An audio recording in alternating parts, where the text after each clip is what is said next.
شروع اللہ کا نام لے کر جو بڑا مہربان نہایت رحم والا ہے۔ جو چیزیں آسمانوں میں ہیں اور جو چیزیں زمین میں ہیں سب اللہ کی تسبیح کرتی ہیں، اور وہ غالب ہے، حکمت والا ہے۔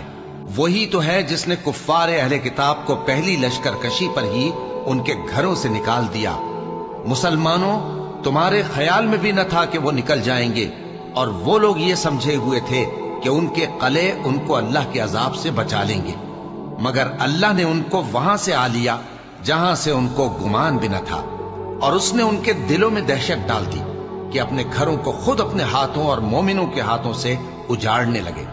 تو اے بصیرت کی آنکھیں رکھنے والو، عبرت حاصل کرو۔ اور اگر اللہ نے ان کے بارے میں جلا وطن کرنا نہ لکھ رکھا ہوتا تو ان کو دنیا میں بھی عذاب دے دیتا، اور آخرت میں تو ان کے لیے آگ کا عذاب تیار ہے ہی۔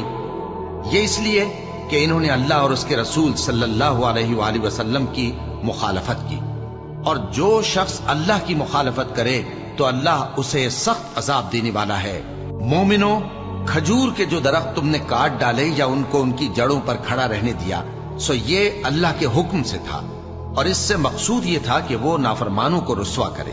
اور اے مسلمانوں، جو مال اللہ نے اپنے پیغمبر کو ان لوگوں سے جنگ کے بغیر دلوایا ہے، اس میں تمہارا کچھ حق نہیں، کیونکہ اس کے لیے نہ تم نے گھوڑے دوڑائے نہ اونٹ، لیکن اللہ اپنے پیغمبروں کو جن پر چاہتا ہے غالب کر دیتا ہے، اور اللہ ہر چیز پر قادر ہے۔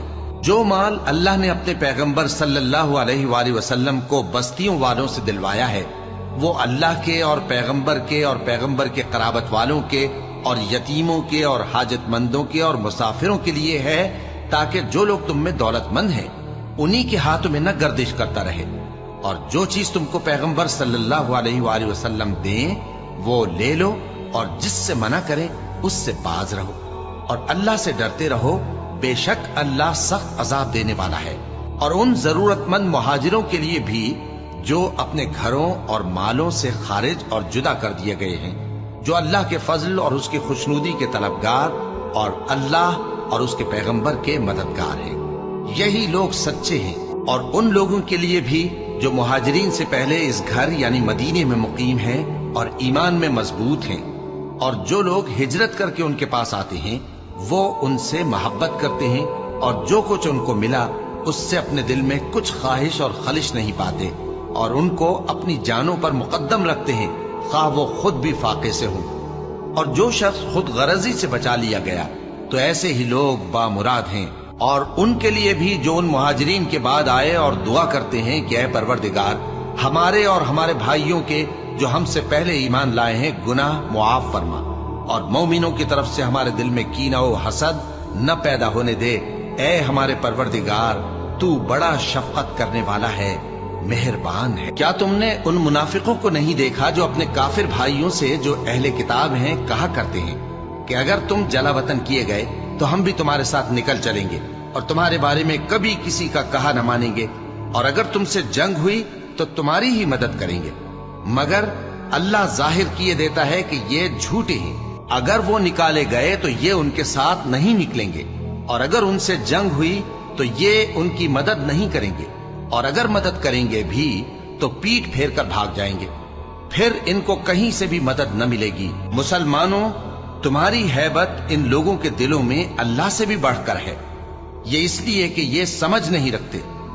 یہ سب جمع ہو کر بھی تم سے نہیں لڑ سکیں گے، مگر بستیوں کے قلعوں میں پناہ لے کر یا دیواروں کی اوٹ سے۔